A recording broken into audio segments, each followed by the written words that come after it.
Alrighty. Good morning, folks, or good afternoon, or good evening, whatever is appropriate for you, depending on what part of the world you're coming from. My name is Jack. I am our lead author support specialist here at BookFunnel. For those of you who are not familiar with me, you haven't met me before in one of our orientations or webinars, I run these weekly for BookFunnel. So if this is your first webinar that you've ever attended, welcome. If so, say hi in the chat. Let us know if you happen to be, this is your first time. We're happy to have you. We do have, like I said, we do these weekly. It's been a little while since we've done a dedicated webinar. I was on vacation in June, and then we came back. We've changed our schedule a little bit. We still have our ongoing orientations and so forth, but the webinar schedule, we've slowed down a little bit on it here for the summer, just for participation and so forth. In the fall, we might pick back up again with some more frequency of topics and also some exciting things in recent events. I'm sure many of you are probably aware of last week's Q&A we did with Katie Cross, which was the first time we had a guest on one of our Q&As or webinars or what have you. That was fun. I'm going to show you guys where you can find a recording of that Q&A a little bit later so that you can go back and watch that if you weren't able to see it live.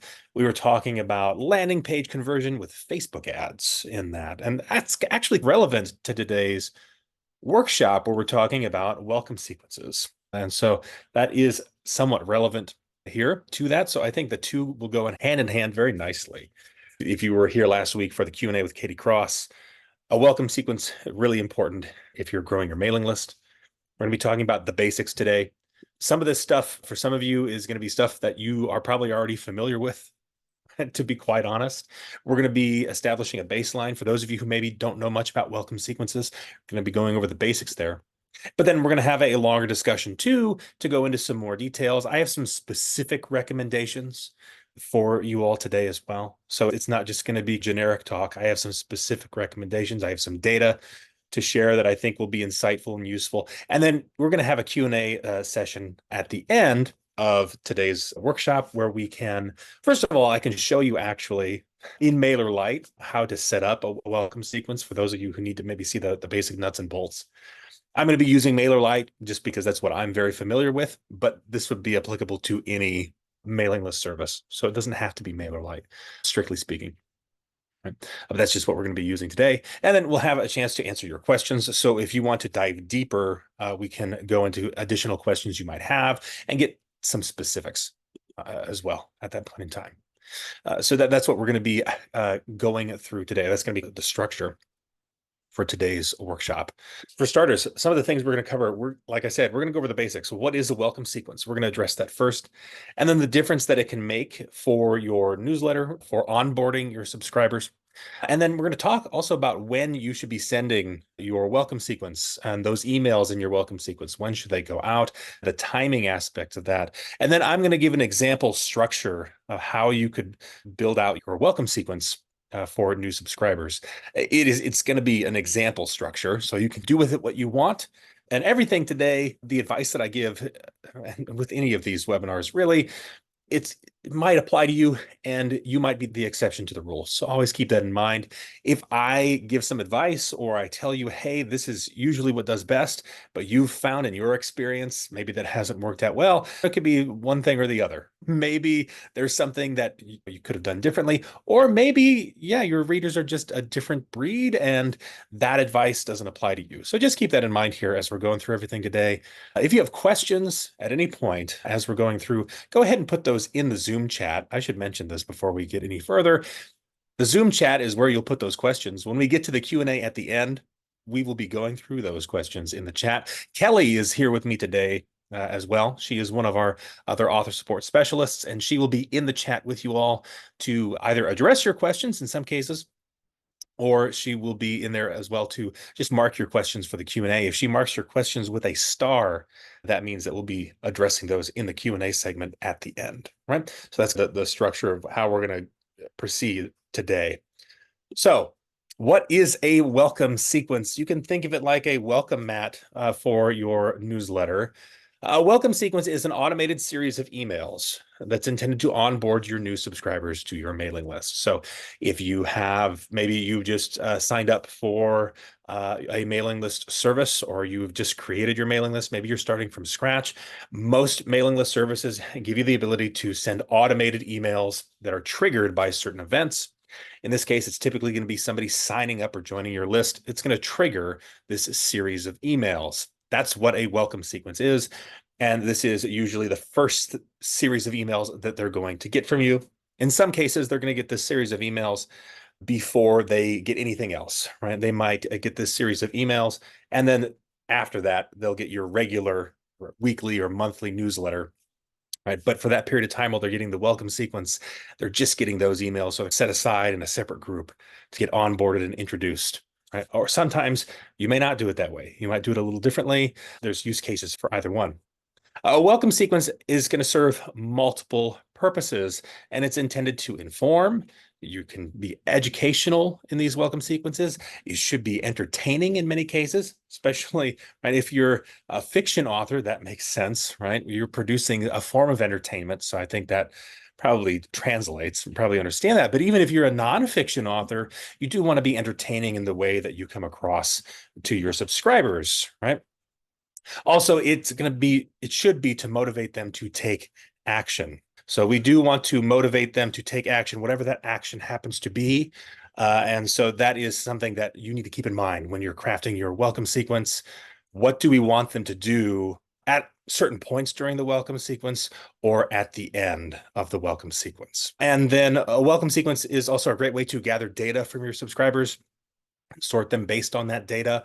This could be something where you might have a survey question that you include in some of the emails in your welcome sequence, things like that. Maybe you want to figure out how frequently they want to receive emails from you, or maybe what their favorite thing about your genre is. It could be something very specific, and I guess you could say objective, right? Something that you could quantify, or maybe you just want to get to know them and ask a question that's more qualitative. Yeah, who's your favorite author, this, that, or the other? That's data that can be useful to you in a lot of ways. And a welcome sequence is one of the places where you can include some of that.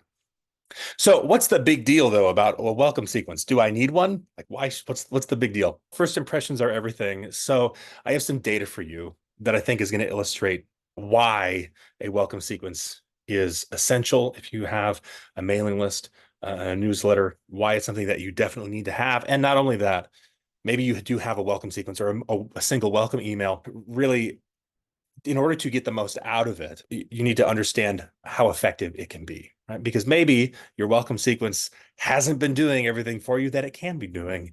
And so a couple pieces of data here that I want you to have. So first of all, a welcome emails, and this is across multiple industries, right? But welcome emails have a 91+% open rate. This is generally much higher than your typical regular newsletter emails or broadcast emails that you're going to be sending to your subscribers. So they're going to be opening this email, most likely 9 out of 10 new subscribers are going to be opening your welcome emails, right? Especially that first one, right? But if you have crafted a good sequence, right, that you should also see some of that carry over into the subsequent emails in your welcome sequence. So an open rate is huge, right? Having this 91% open rate, and for you, it might not be 91%. Again, this is across multiple industries. So you might find that your open rate is a little bit less than this, and that's okay. The point I want to get across is that the open rate is going to be higher than typical. And so you have an opportunity here to get in front of these readers, these new subscribers on your mailing list, and communicate some information to them. How many times do you send a regular newsletter to your subscribers and they don't open it, right? Your subscribers might open your emails. They might open 1 in 3 emails that you send.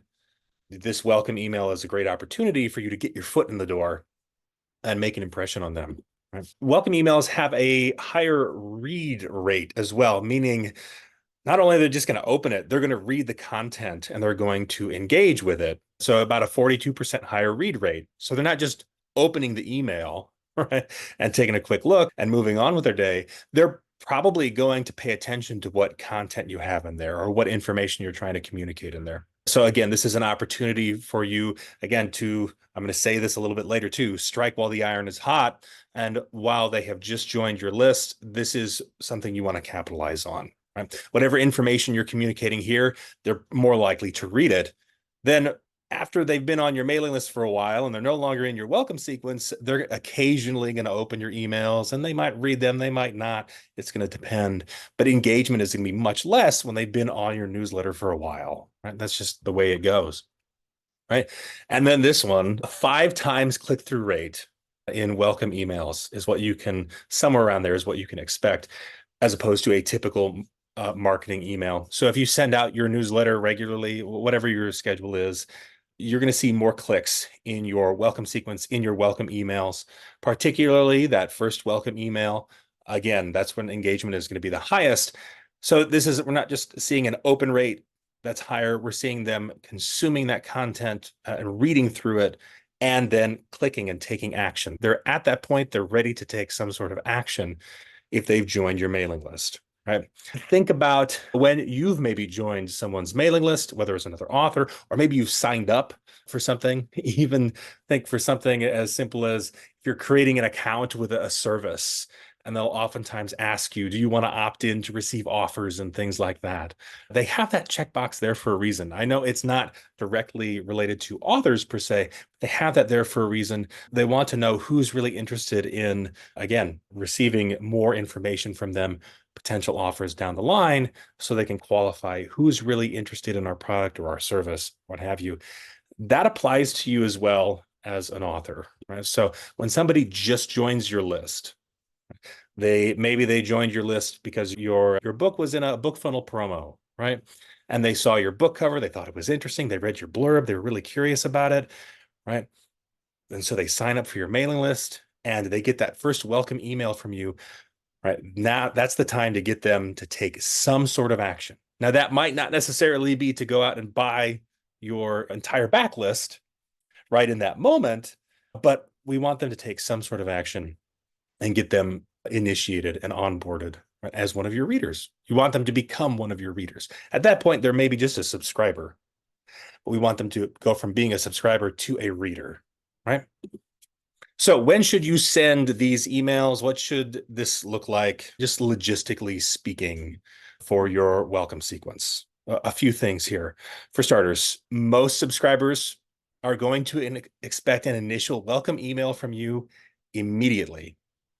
This is typical and expected. So if you're worried at all that, oh, I don't want to email them immediately, like that looks texting somebody right away after a first date or something like that, to use another example. No, don't worry about that. That's what they're going to expect. That's across multiple industries. That's what is typical, is to receive that initial welcome email immediately. Now, this can be a little complicated depending on how you are collecting those emails. So, for example, if you're using BookFunnel to deliver your reader magnet, you may have your landing pages integrated with your mailing list. And so you collect those emails, they get added to your list right away, and your automations, your welcome sequence automations can trigger immediately. So there's no delay.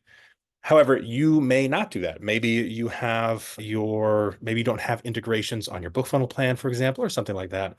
And so you're collecting those emails and then uploading them manually later. This can still trigger your automations, but there's going to be a bit of a delay. This isn't necessarily a problem, but just know that there's really, what I should say is, there's no negative, there's no downside to emailing them immediately with that first welcome email. So don't be nervous about that. If you are uploading your subscribers manually, also don't worry too much about that either. If you're doing that though, I would make sure you do it regularly, daily, or if not every other day, right, to make sure that you're promptly getting those folks initiated in your welcome sequence, right? But don't worry about that email coming out right away, right? Even if you're thinking they're going to get that first email and they're going to unsubscribe and they got the free book and now they're off my list. Yes, that is going to happen. Sorry, some of those readers are going to do that. They're just there to get the free book and they're going to get that first welcome email and they're going to unsubscribe, and that's fine, right? Those are probably the readers that you don't want on your list anyway, because they're probably not interested in engaging with your newsletter for a variety of reasons, for whatever their reasons might be. And that's fine. So don't worry about that. Like I said earlier, you want to strike while the iron is hot. Your subscribers are going to be more engaged early on after they join your mailing list for just a number of real simple reasons too. You're at top of mind. They're now acquainted with your book cover, your name. All of this is fresh, and so we want to take a chance to capitalize on this. And so this is really why we want to have this sequence go out right away. But this should give you some indication here. We want to have them go through this welcome sequence relatively quickly. I say relatively because it's probably going to take a number of days for most authors' welcome sequences. It's not going to be done and over in one email typically. We want this to be relatively quick. We want them to move through this and move through the sequence so that we can, again, get them to take that action we want them to take at some point during that sequence, right? But at this stage, they're going to be much more engaged than they will be even a week later or a month later, when now they're just a subscriber on your mailing list. And then again, later on down the line, 6 months later, many subscribers may no longer be active at that point, right? It's possible that they may become inactive. A lot of subscribers will. Again, a reason why you need to be bringing subscribers in all the time, fresh subscribers. But this is the time when you want them to take that action, right? You do want to check in daily. My recommendation is that your welcome sequence should be sent daily. So you have that initial welcome email that goes out, and then an additional 2 to 4 emails. So that's a total of 3 to 5, right? 3 to 5 emails that are going to go out once a day to complete your welcome sequence. And I think daily is best for a number of reasons. If you do every other day, or you spread the emails in your welcome sequence out, you are losing a lot of that momentum that you have right there at the beginning to introduce yourself, to really get them engaged, again, to convert them from being a subscriber to a reader, right? That's what we want them to do. So I recommend sending the following emails in your sequence daily so that they're getting that first email right away, immediately upon subscribing. And then the next day they're getting, and maybe not literally 24 hours later, right? Maybe it's at a specific time the next day. You can typically do that with your automations, and then send those subsequent emails out one day at a time, right? One day at a time. Right now, you may have success not sending them out daily. That's fine. I'm recommending daily because that's what is probably on the broad scale is going to be most effective for most, because if most subscribers, most readers are typical people, you want to strike while the iron is hot. So I would say send them out daily. In my own personal experience, have done it multiple different ways, and you can definitely get by without sending them daily, but I don't think there's a reason not to send them daily. So I think you don't really lose anything. Again, if somebody unsubscribes in the middle of your welcome sequence, that's fine. Don't worry about that. But it can also be an issue of what content you're introducing in those emails as well. And that might be different. So if you're sitting here saying, why would I send them a series of five emails once a day? That sounds ridiculous. Maybe the way you were structuring the content of what you included in those emails is different than what I'm suggesting here. And that's what we're going to get to here next. So what should you include? A couple things I want to introduce, and this is by no means exhaustive. In fact, even after I completed these slides, I thought of more things I could have included, and we'll definitely discuss those here as well. But a couple things that I do want to make sure I include, to include these in your welcome sequence. That was not a great sentence there, but I think you know what I mean, right? We want to confirm first and foremost, did they get their book? You are most likely getting new subscribers through a reader magnet, is my guess, right? So especially if you're delivering those through BookFunnel, you want to make sure that they got their book and confirm that. This is something that I include in each one of the emails in my sequence. It's front and center in that very first welcome email, but it's always there, right? There's always an opportunity for them to get help as well. So I recommend you provide instructions to contact BookFunnel. Actually, just a link to the BookFunnel help page is really what I recommend, so that if they are having trouble, they're not able to download it, not able to access it for some reason, they have the ability to go get help right away. Some readers do run into this, and it might depend on your readership as well. But a lot of readers out there are pretty savvy. But I wouldn't just assume that they're going to be able to easily get their book all the time. Some folks, this might be the first time that they've had to get a book from an author in this way. Maybe they've never side-loaded a book before. Our instructions make it pretty simple for them, right? But maybe this is their first time. And so you don't want to assume that they're just going to be able to get their book and it's all easy from there. They might try and then not get it and give up.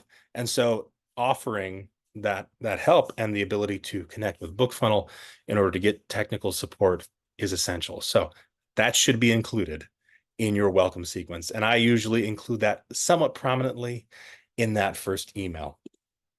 Right? You do want to get personal here a little bit and introduce yourself. Readers are more likely to be engaged with your newsletter if they know something about you. So this is an opportunity to do that. Introduce yourself to them, who you are. It also, I should say, this does not come across as salesy, does not come across as you trying to pitch them something. This is simply them getting to know you, something about you. And this could also extend to your books, your universe, the world that you write in, whatever your characters, right? So it can extend to that as well. If you don't want to get super personal about your own life, whatever it happens to be, you don't have to write an entire biography, but probably good for them to know some stuff about you. How long have you been writing? What are some of your hobbies? What are some of your interests? What inspired you? Things like that, right? So this is something that I do recommend you include in your welcome sequence. It's also going to help them recall you and remember who you are. Like, oh yeah, that's Jack. He's the guy who really likes pineapple on pizza, as an example. Now that's random, but right, but even those random little things can, again, it can trigger that memory for them. Oh, so even if that example seems outlandish and weird, and I know many of you are probably judging me right now for liking pineapple on pizza, but that's a specific example. And again, humorous, that's going to help them remember you, right? Now, that might not fit within your personality. You might not like that idea. So don't worry about it. You don't have to do that if you don't want to, but don't be afraid to use your sense of humor, let that come out a little bit, and so forth in that welcome sequence, right? You do want to offer value here in your welcome sequence as well. And I think this is the one thing that might be missing from some welcome sequences for authors. Some additional content that you can offer them, right? This really, in my opinion, should be the bulk of the welcome sequence, right? Is offering them something additional. And this could be an additional reader magnet. This could be some social media content that is of value, right? Not just some random post on Instagram or something like that, but something that has value.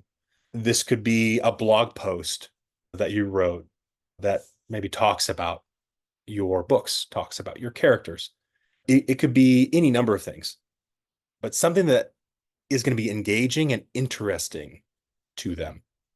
The sky's the limit here as well. There's no strict boundary around what this type of content has to be, right? In previous webinars, I know we've talked about reader magnets, and my suggestion to authors is to have multiple reader magnets. I do highly recommend that, but you may not have multiple reader magnets yet, although I do suggest that you have them, right? If you do, great. You can offer those throughout this welcome sequence. It makes that fairly easy, right? To pick what kind of content might be interesting to them, right? But this is why you also want to have some multiple irons in the fire here. Not to suggest that you need to stretch yourself thin, but maybe, for example, maybe YouTube is your thing. This just as an example. Maybe you have a YouTube channel and you post regular videos on there for your readers, right? Even if they don't get a whole lot of views, right, as far as YouTube is concerned, that would be a great piece of content to include in your welcome sequence. Or again, maybe you are the blogger and you write blog posts about whatever topic it is, especially here if you're in nonfiction, right? I think if you're in nonfiction, I think it's easier to know what additional content you can offer. You could offer maybe some cheat sheets, worksheets, case study, something like that. Or again, some additional content, whatever it happens to be. Right? So offer some sort of value here for them in your sequence. And at some point, yes, you do have to make the sale, right? You do have to sell your books at some point. And that should, a call to action for that should be included somewhere in your welcome sequence. And it does not have to be the hard sell. I'm not suggesting that. But you want to, like I have here on the slide, make an offer that they can't refuse. Right? And so whatever that happens to be for you with the position that you're in, if you have a box set that you offer as perhaps a loss leader, get people engrossed in and reading your series. If you are a newer author and maybe you just have a trilogy at this point, right? And that's all you have. You just have 3 books, right? Maybe you can offer them, maybe book 1 is at a special price point, something like that. Something that's going to give them value and is going to meet them in the middle too, where they're, again, that price point is probably going to be a big part of it. If you have a large backlist, this probably becomes a whole lot easier, right? Because you can pick a price point that's pretty flexible. But it also depends on your sales channel too, right? So if you're selling on Amazon or any other retailers, right, you probably have a little less control here. If you're selling direct, you have lots of flexibility. And in fact, if you're selling direct, you can even make an offer like a typical email marketing offer. They get 50% off or something like that, like a limited time coupon or something to that effect. A lot of direct sales authors will employ that tactic in their welcome sequence because you are setting up the value proposition. They're getting all this, and hey, here's this limited time deal or something like that. However they tend to structure it. Again, this doesn't have to be done in a super salesy sort of way. I don't want you to think that you have to be a salesman or do those typical salesman like tactics. I'm not suggesting that. But I'm also don't want you to feel like you can't mention anything about buying your books or purchasing your books at all, right? There's 2 opposite ends of the extreme there where you never mention your books that are for sale and you just hope they stumble upon them and find them. Most authors aren't going to be able to do that successfully. And on the other end, I don't want you to think that, oh, you've got to really be aggressive and get them to buy and so forth and be real salesy. Those are 2 opposite extremes. We want to be somewhere in the middle. We want to be somewhere in the middle. If you do fulfill your sales through direct sales, you've got a lot of flexibility here that you don't, honestly, through other platforms, again, because you can control the price, you can control the discount, so forth. It makes it a little bit easier in that respect. Right? But whatever is going to work for you, whatever you find people are, again, depending on how much content you have out there for them to purchase, and depending on what price point you have it at, right? What's going to be the easiest way for them to get into your books, your writing, whatever it happens to be. So now let's talk about structuring your welcome sequence. And so here I'm going to show you an example structure of a 5 email welcome sequence. You do not have to, I'm not suggesting that you have to take this verbatim or exactly and copy it and do exactly what I said, but I'm giving you this structure so that you can take it and then you can tweak it and make it your own. But I want to give you some guidance as well so you have an idea of what it would look like. If you're having trouble visualizing it, that's what this is for. So for starters, the welcome email, right? This is confirming that they got their book, offering them help if they need it. And also, I would recommend in this email, tell them what's coming next. And in fact, in each email, I will let them know next time or tomorrow when I email you, we're going to talk about this, or I'm going to share this with you, right?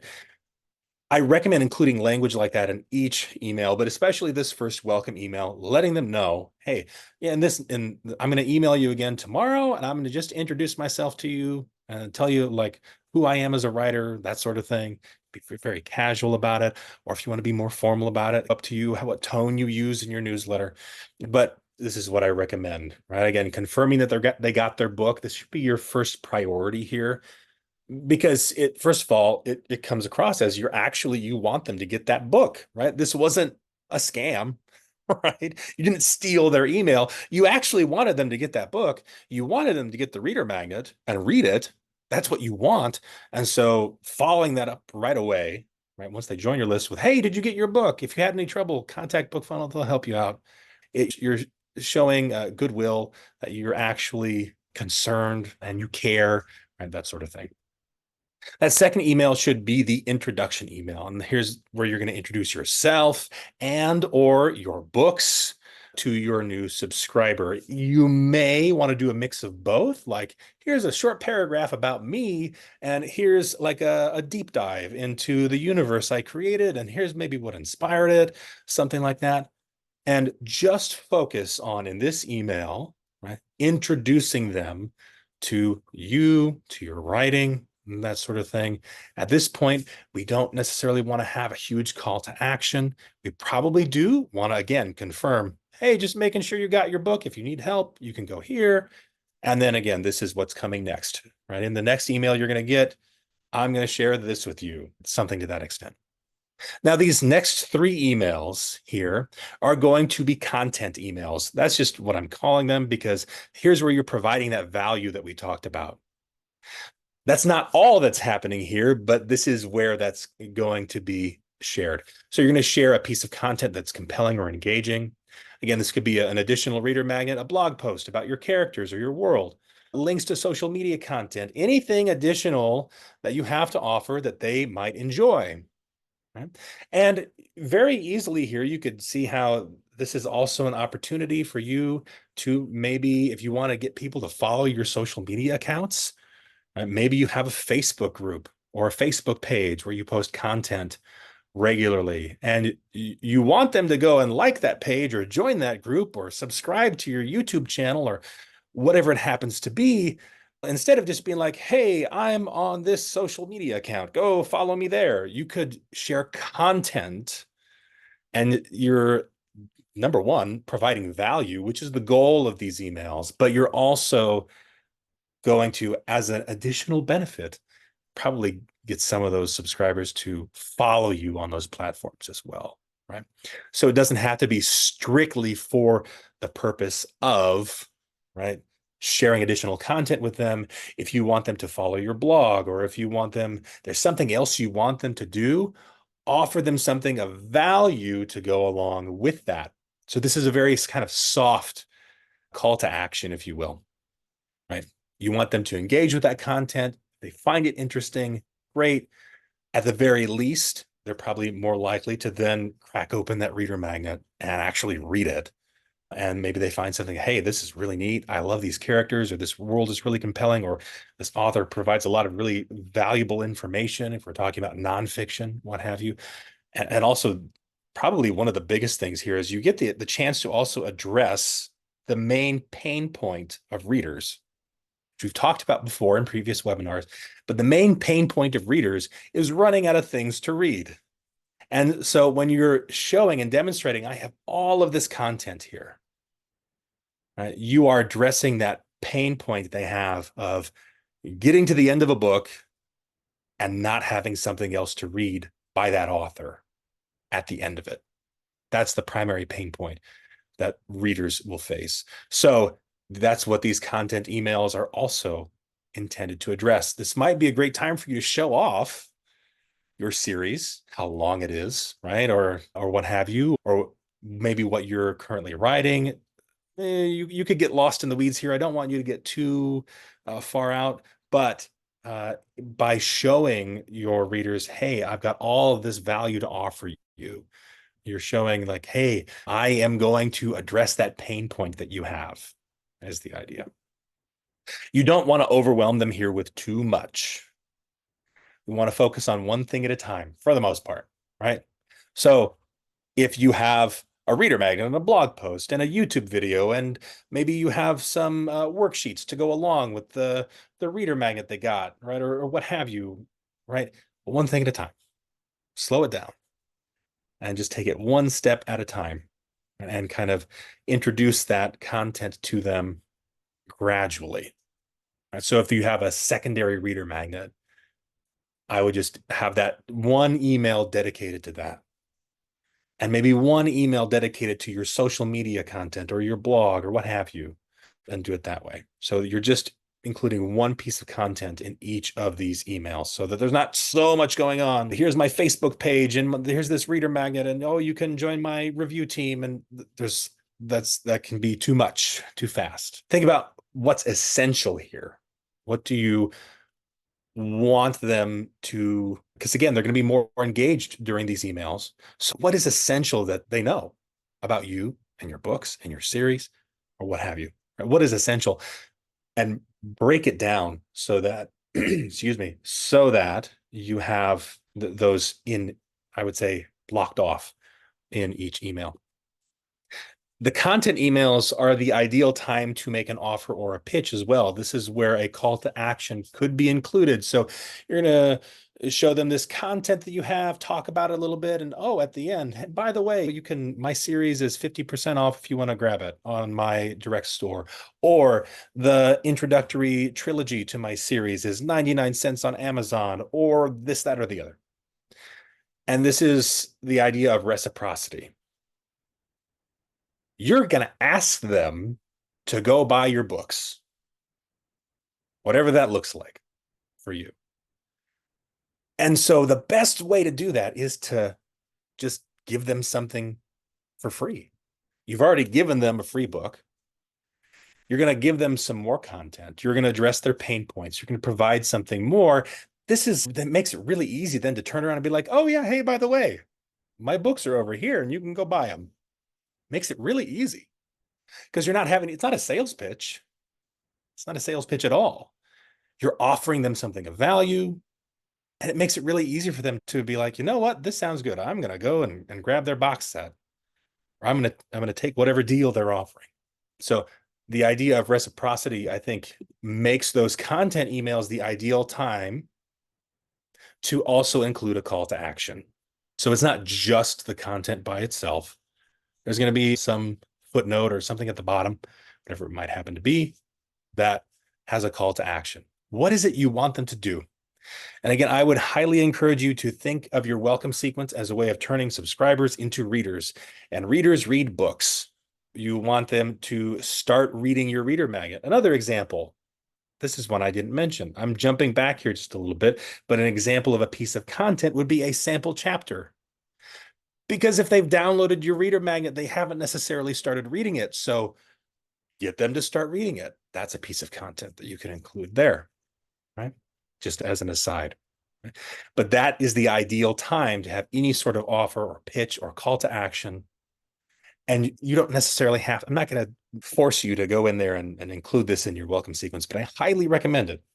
If you're wanting to make money from your writing, if you're in this for the money, right? You're in this for profit, right? I highly encourage you to have some kind of call to action or offer or pitch in those content emails. And again, it does not have to be salesy. You want to be somewhere in the middle, right? But that's the ideal time to do it. All right. So I'm sure we have plenty of questions. I'm going to go ahead and also switch the screen that I'm sharing here to jump over to MailerLite and show this structure very loosely. It's an example email structure. We can maybe fill some things in there if folks have questions on specific elements. But let me get Emma and Kelly unmuted here while I'm switching the screens. So, Emma, Kelly, if you're both there. Yep, you are. Awesome. Here, Emma, let me get you pinned so I can see where you're at. What do folks want to know? Jack, to begin with, can you go over the difference between a new subscriber welcome sequence and your general newsletter, and how new subs will not get the general newsletters you send manually? I think there may be a bit of confusion. So that might be worth going over a bit. Gotcha. So the question is, how are your welcome emails going out to your new subscribers, but not the ones who are already on your list? Yeah. So they're not quite visualizing the Yeah. differentiation. Yep. And that's why I actually wanted to pull this up too here. This is MailerLite. This is an example of a MailerLite workflow or an automation. Right? If you don't use MailerLite, it is probably visually going to be different from this. But I think this should help visualize it. In MailerLite, you can choose what triggers this automation. In this case, I have when a subscriber joins a group, and I have this group here that I use for these examples. BF stands for BookFunnel. That's just how what I've named that group in my mailing list, because I sometimes use it for this is my actual MailerLite account that I use for my readers for my main mailing list, but I have this group for examples like this, but it could be whatever group you want it to be. You could have a specific group for new subscribers. Keep in mind, your mailing list service may not use that terminology. They might call it something else. So MailerLite refers to it as groups. You might hear the term audience or lists. I know in other cases, like ConvertKit uses the term forms. Whatever your new subscribers get added to, whatever it happens to be, right? You can use that as the triggering event to initiate this welcome sequence. So that means that these emails are not going to go out to existing subscribers, right? Somebody would have to join this group in order for that to happen, in order for this whole sequence to be triggered. And so if they're already on your list and maybe you've built up a list and now building an automation welcome sequence, totally fine. No worries. Cart before the horse or what have you. Don't worry about it. No judgment here, right? Whatever situation you're in, you'll typically with these automations be able to trigger them on specific events so that, yes, your existing subscribers are not going to be getting these welcome emails, right? And there's a whole bunch of other rules that you can apply here if you wanted to as well, depending on how they joined your list. But typically it's going to be they've joined this specific group or this specific list or from this specific source, and that's going to initiate this sequence of emails. So that is how that automation is going to work, right? It's triggered based on a condition, and that condition in most cases is going to be they join your mailing list through whatever it happens to be, or they join a specific group, right? So that's how you sort them. And what you can do from there too, there's a number of ways that you can do this. You could have all of your new subscribers go into the same group, no matter where they come from. They can all go into the same group and they go through that sequence. And then as part of that sequence, in most cases, most automations will allow you to then move them to another group or change their status somewhere in your mailing list. So they're marked as they've gone through the welcome sequence, right? And they've made it through that, and I'm going to move them over here, right? That's one way you could organize it as well. Or you could have multiple different groups with different automations, depending on how advanced you want to get here. I don't think that's necessary for most authors. I think for the most part, it's simpler to bring everybody into one group and then move them along, but it's up to you. Maybe you want to have a different sequence for certain, maybe they downloaded, maybe you do have multiple reader magnets that are available. Maybe they download reader magnet A and you want them to go through a certain sequence, especially the case if you have multiple pen names. So lots of considerations. I don't want to get too bogged down with that, but that would be how you would determine who's getting those emails, right? So that automation tool or whatever your mailing list service is going to call it, automation is the typical terminology for that. It will be triggered by something specific. So you don't have to worry about emails getting sent to random people who've been on your mailing list for a while. Okay. So this is piggybacking, just to clarify a little Yep. further for Joel. He says, since I've had a welcome sequence for people that opted into my website, I'm trying to figure out how to reframe an existing sequence for those that are coming in from BookFunnel. Right. So basically two paths for joining my list. One is with one sequence, but I can't wrap it around. So I think there's some coming in from websites, some coming in from a book funnel. Right. What do I do for that? So in most cases, it depends on if you're delivering a reader magnet. That's the main consideration. Do they have the reader magnet yet? Really would be what I would be concerned with. So if they're coming from BookFunnel, of course, they've claimed the reader magnet. But if they've signed up from your website, that's a little different. Right? If they go to your website and they sign up and they get that first welcome email, that's where I recommend that you would actually include a link to a BookFunnel landing page, a download page of some kind, in that email, in that first welcome email. So that's going to change your first welcome email a little bit. Instead of being like, hey, did you get your book? You're going to be saying, here's the link to get your book. If you have trouble, you can contact BookFunnel here. And actually, to show a little bit of what this would look like, I'll go ahead and we'll take a look at this. This is just a demo, a welcome email. So this is not fully fleshed out, doesn't have all the details present here, but just to give you an idea of how you might do this. Again, a welcome, a greeting of some kind. Maybe you have some additional introduction here. Did you get your free book? And I would include a button, an image of the cover. This could link them back to the landing page. I recommend doing this even if they joined from a BookFunnel landing page.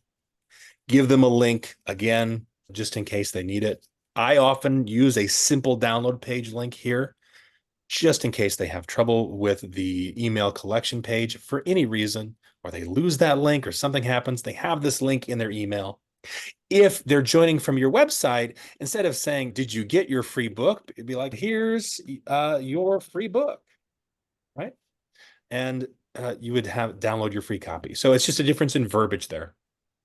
And then I always recommend including, again, are you having trouble? Here's where you can contact support. I include a button. If you want to include the BookFunnel logo, you can too. And you want to link them to bookfunnel.com/help, right? So they literally just click this button that takes them over to the help page on BookFunnel where they can contact our reader support team and we'll help them get their book. So it might look a little different, again, depending on if they came from BookFunnel or if they came from your website. Because if they're coming from your website, they're probably getting that book after the fact. That's totally fine. You would just include the link to the book here anyway. And that's what I would recommend doing, even if they came from BookFunnel. So it's not going to be too different, really. In theory, you could even use this same sequence for both of those readers and not really treat it much differently.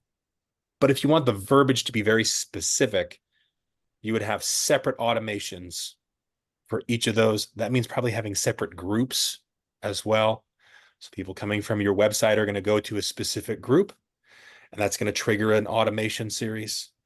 And people who come from your BookFunnel pages are going to go to a specific group, and that will trigger its own automation series.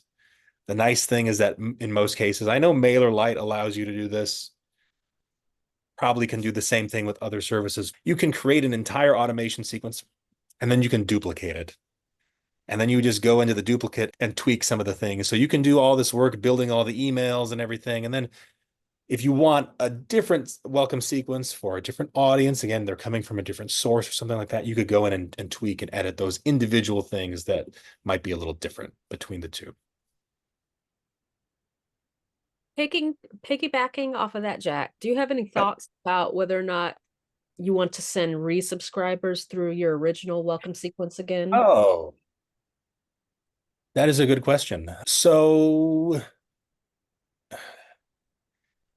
I don't know that it would necessarily hurt. If they're resubscribing, again, they might have unsubscribed from your list and they've been off your list for a year. I think it's probably worth it to have them go back through again in most cases. But because I wouldn't want a subscriber to, say, again, have been off of my list for a while and then join back up again and then not get reintroduced. I think there might be some expectation because who knows, they might have even forgotten about me. So I don't think that would necessarily be a bad idea. Up to you. And your mailing list service might give you some controls over when somebody's reactivated specifically. And maybe you could have a special sequence for those subscribers who have rejoined, who have unsubscribed in the past and now joined again. That would be something that you would have to manage within your mailing list service. That's not something that BookFunnel would be able to directly facilitate, right? You can allow them to claim your reader magnet again if they've unsubscribed on BookFunnel, but that's all that BookFunnel can do. And so you would have to control that aspect of it through your mailing list service, whether or not they go through that automation sequence again. But again, I don't think it would hurt. I don't think it would hurt to have them go through it again. You're hedging your bets because again, think about a subscriber who maybe they just didn't get fully initiated or onboarded. Maybe you've even updated your welcome sequence since then, and you want to make the right impression this time. I think that's worth it. I think that's worth it. So I would lean in that direction, but up to you. Okay, so some of the next questions we're talking a bit more about content and what we put into them. Rasana is asking, why does the content email have to be part of this sequence? Just wondering. So I think it was when you were going over the different things that the sequence of what you would put in. Right. So the content email, again, first of all, nothing I suggested needs to be done, right? But why I think it's advantageous, it comes back to reciprocity again. If you're going to be making some kind of call to action, I think it's much easier to include that call to action when you're also giving them something additional. And keep in mind that content it can be an extension of that introduction email in a sense, right? In the introduction email, you want to introduce yourself, introduce your writing in general. That's great. The content email, though, it can be an extension of that, whether it's a blog post, whether it's a YouTube video, right? Whatever it happens to be. Those are just the examples that I have. It could be, again, let me actually maybe even give an example that might be even more relevant, is that sample chapter. A sample chapter might be the content. And so the whole purpose of that email is to get them to read that sample chapter of the reader magnet. Maybe it's a link to a BookFunnel sample, which you can do. So again, it's just intended to initiate them. And I would not underestimate the power of being generous with what you offer them, something more that helps get them initiated. Again, you want to turn them from a subscriber to a reader. And so if you just have a welcome email that confirms they got their book or provides them the link to their book, and then you introduce yourself and that's it, there's additional steps you could have taken to make sure that they started reading and make sure that they take that next step. And so like a sample chapter is a great example of doing that. But an additional reader magnet as well, what have you. It's to get them onboarded and to get them to take those next steps to become a reader. Is why I think those content emails, again, you don't need to do anything that I suggest, but why I think that they're advantageous. Jack, did you build out a full sequence there? Can you go through that? Yeah, it's a skeleton of a sequence here. So we have the welcome email. This is going to be that introduction email where I have an example, a lovely headshot here, right? Where you might have a few paragraphs about yourself, what have you. And then the content emails here, this is where you can get really creative and you would just include whatever makes sense, right? This might be a link to a sample chapter and then those additional emails. You'll see here that I have just a delay between each of those. That's how MailerLite does this in this sort of mind map almost style. You can customize this so that it is, you could wait a certain number of minutes, right?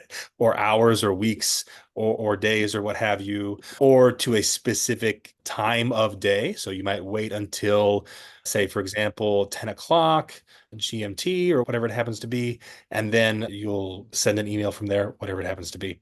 So that allows you to say, for example, if you have it set to 1 day, it will send it 24 hours later. And if they signed up for your mailing list at 2 o'clock in the morning, that might not be ideal, right? For example. So maybe you want to send that next email at a specific time. You should be able to do that as well and control when it gets sent as well.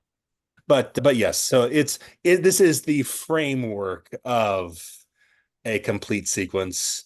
The content that you would put in here would be up to you, and that will be different. But yes, in MailerLite, this is what it looks like, and it's just a streamline here from one thing to the next. You can also introduce additional things. So for example, if you want there to be certain conditions, yeah. So here, we're going to define a condition. If they did or did not, I think I put it on the wrong side, but if they did this or they did that, they're going to go based on certain rules. So perhaps there's certain activity that they engaged in the sequence. You can get real detail here, but I don't know that it's necessary in most cases. There's really intense sales funnels that have all these really strict rules and things like that you could go into, but I don't know that's always necessary in most cases. Okay. Could you, I have a couple, so like that are, I'm going to combine together. Yeah. How do you connect up the request to follow on social media with the content? Maybe you don't send it to them unless they follow you, that sort of thing. And then also, can you repeat that gentle sales pitch at the end of each of those content emails or just the Right. final one? So I would suggest we're talking about social media related content. I wouldn't worry about requiring that they follow you in order to get the content or anything like that. I personally think just sharing the content with them. If you happen to be on a platform, if you're on, again, I mentioned YouTube, but it could be Facebook, it could be TikTok, it could be whatever. If we're talking about social media, whatever social media you use. And I would pick some content that's either specifically tailored for new readers or some content of yours that has been really successful on social media, whatever the case might be. Share that just with them directly. And don't worry whether or not they follow you there, subscribe, or whatever. Don't worry about that at all. The ones who are going to subscribe or follow or like your page or whatever it happens to be. And the ones who aren't. I don't think it's worth it to, in this context at least, worry too much about that. I would just share that additional bonus content with them. And some people, if you're on a specific social media platform and they don't use that social media platform, they're probably not going to care. And so forcing them to go follow you there to get this bonus content just looks a little, they've got to go through these extra steps. Whereas somebody who might not be familiar with that platform, if you're just giving it away for free, might be willing to go check it out. And who knows, maybe you introduce them to a new social media platform that they haven't really used and they're going to stick around just for you. Right. As far as that sales pitch at the end, again, I would keep it simple. You're offering them some content and then what it might look like. Again, I could use a number of examples. Let's use an example for those of you who are newer authors. Maybe let's literally go with you have one book. You have a reader magnet and you have book one. Obviously, book one is what you're going to have to offer them. And in that case, again, keep in mind the pain points of readers is running out of things to read. That's the primary pain point. And so in that case, if I were pitching book one at the end, providing whatever free content I can, and then at the end, probably making book one as cheap as can be, right? If you have just one book out there, that would be my recommend. And we're talking about pricing now more so than we're talking about a welcome sequence. But in the context of your welcome sequence, right? You have to ask yourself, how well are you addressing their pain points? And if you are addressing their pain points, if you're not going to be able to address them as well, then you can't ask for as much in return. What that means is if you only have one book and you're working on book two or what have you, one book is typically not going to satisfy that pain point as much as, say, a trilogy or a series of 10 books or whatever it might be. So that is something that you need to consider when you're making any sort of pitch or call to action. And that's even outside of the context of a welcome sequence. And if you have a huge backlist, you can be a little more aggressive here, so for example, if you have a backlist of 30 books, you could sell your entire backlist for a different price, as an example, maybe a discounted price, something like that. A number of things that you could do there. That would be much easier to do with direct sales in that context, because you're not going to have those on multiple platforms, but just showing off the fact that maybe you've written this entire series. And again, that's addressing their pain point. It doesn't have to be, it's really not that difficult. You have the content that you've included. And then after that, it's just as simple as showing them where they can go to go get your books, whatever it might be, and trying to communicate as well how you're going to address that pain point of running out of things to read. That would be what I would suggest. So again, it doesn't have to be super salesy, right? Be something, if you have book one out and it's 99 cents, hey, you can grab book one for 99 cents on Amazon right now, or it's free with Kindle Unlimited, or whatever it happens to be. Or if you're selling direct, right? Yeah, maybe you're selling a trilogy. Hey, for right now, you can get my trilogy of 3 books for 50% off through my direct store, right? Whatever it happens to be. It should be very matter of fact. I recommend making all calls to action matter of fact, because the salesy part of it is where you use a bunch of flowery words and the greatest book you'll ever read. I'm going to change your life. No, don't overpromise, but just keep it matter of fact. You can go get my book on Amazon for 99 cents. My 10 book series is available direct for $4.99, right? Something very simple, right? Very matter of fact. That's what I would suggest. Okay, let's see. I hope I addressed that, because I know that was long-winded. So if there's part of that No, question. I think that was good. No, I'm just trying to, we have a couple more questions. I'm just trying to see if we've already covered them. Yep. Okay, there's a couple that are just super, super quick. Yep, I think you've already shown how the newsletter and how the emails look. They were saying, are they formatted like newsletters, which I think you've gone over what content you'd put in there.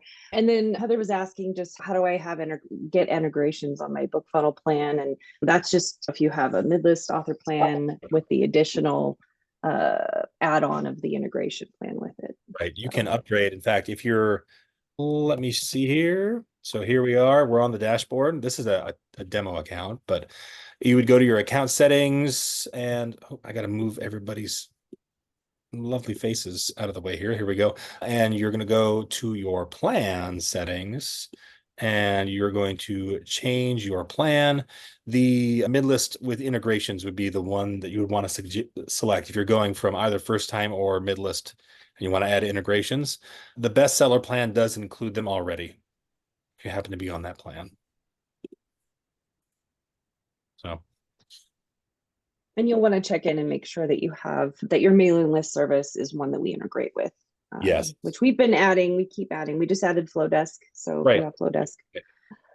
Okay, I think that's everything. Although I'm seeing some things come in. So like Millie had a question here. If you don't do direct sales, how do you set up reciprocity for a sale?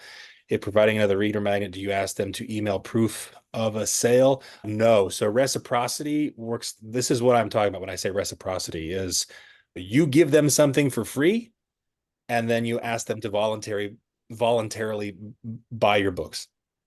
That's really boiling it down, right? You're just going to give, because the psychology here is that you are giving them something, you're providing them something for free. You're not asking for anything directly in exchange for that.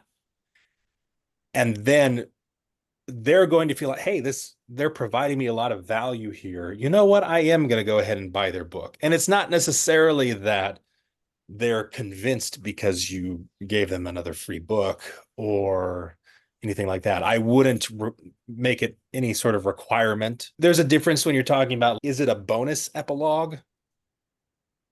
Is that the reader magnet? That's something that they'll get from purchasing the book. That link to that bonus epilogue should be at the end of that book, so they would have to get it. But what I'm talking about here in your welcome sequence is give them more freely, ask for nothing, and say, hey, by the way, here's where you can go get my books. And what you're going to see is that's really, when you get down to it, that's addressing that pain point of not having enough to read, right? So you are going from, you're giving them something for free, and then in a very gentle way, the soft sale, saying, here's where you can go buy my books, right? And not ask for anything in return. So that's how I would recommend doing that when you have a call to action there. I wouldn't require proof of a sale in order to get another reader magnet. No, just give it to them. If you have a blog post that talks about your characters or something, make sure it's a robust enough piece of content that is interesting. But that's an example where obviously you're going to give that away for free, and it's to get their interest, or you're giving them that sample chapter of the reader magnet, what have you, right?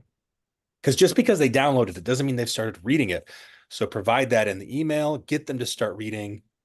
And then from there, hopefully they read your reader magnet, they want more, right? But you're providing value freely, right? No expectations. And that means, yes, there are going to be some of those readers who join your list and they get the first free book and they read your blog post and they get your second reader magnet and they go and they subscribe to your YouTube channel or like your Facebook page and they don't buy your books. And that's okay. All right. You have time to work on them later. They're going to be on your mailing list. Right. But I think if you're going to want to capitalize on the immediacy of them joining your mailing list, your welcome sequence, structuring it this way is going to catch more of those readers than, or I guess more so than other strategies, right? Other long-term strategies will, right? It's going to be more effective to include that call to action at that time when they're ready, right? They're fresh, if you will, right? Let's see here. Add Okay. kind of another content issue. Yeah. Yeah. In chat, she says, for those of us starting out like that, could you potentially work with other authors to include some of their stuff to address that pain point, like in the same genre? Yes. Yeah, that's one thing you can do. Ways that you can do that. So whether you arrange that with a specific author, that's fine. The one thing I would say first and foremost, actually, before I go into the details of how you could do it, keep in mind this isn't necessarily going to boost your bottom line directly, but this is more of a retention tool to retain people on your mailing list. Promos and swaps are good for retention, but those readers on your mailing list who are downloading other authors' books, you don't want them to just be on your mailing list just to get those free books from other authors, right? We have to balance this out here, right? And it has to be a mix of hey, here's some free stuff from me, and here's my books that you can buy. Oh, and here's some free books from other authors too, right?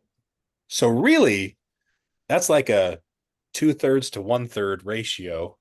Not that's exactly the ratio you should use when you're presenting that content in your newsletter, but notice that here's the free stuff from me, here's the paid stuff from me, and then here's the stuff from other authors that's free, right? Or maybe paid in some cases, if it's a sales promo or a swap with a link to a sales landing page, right? So that could be an example as well. So yes, I think that can help retain some folks, but you want to make sure that you are addressing their pain points directly. You're courting them, to use that language, right? You want them to fall in love with your books. And if you can offer them some free content from other authors in some way, That's great. That can help retain them. But you really, at the end of the day, you want them to fall in love with your writing and your books. And I wouldn't lose sight of that. If you participate in promos and swaps, your welcome sequence could be like one of those content emails, could be a place to do something like that, to share that with them, like just so you know. Or if you have a promos and swaps landing page that you manage, this is something that we've talked about in previous webinars, so I don't have time to totally unpack that whole thing. We talked about this we did a webinar on supercharging your newsletter swaps. If you go and watch that one, we talk about having a landing page where you can share your promos and swaps. Makes it more effective to share it in your newsletter, but it's also an evergreen page that you can link to. And that is something that you could include in a welcome sequence. I would advise you to be careful with that, though, because that should be just like a secondary perk of being on your mailing list, right? Every Friday, I send out links to free books, or once a month, or whatever your frequency is. Your welcome sequence should be about you primarily. And so that would be my suggestion. Is I would lean towards maybe let them know it's something that you do, but I wouldn't make that the content necessarily of your welcome sequence. You, however, you might find maybe you have an arrangement with another author and you each share your respective reader magnets in your welcome sequences, right? With those authors. You can totally do this. It's fine. And maybe that works well for you. You can get some additional subscribers that way. So anybody who joins their list has a chance to join yours, and vice versa. I would not have these at the top of the list, though. If you're looking at what content you want to include in those emails, I would not have them at the top of the list. I would consider it to be like an extra perk.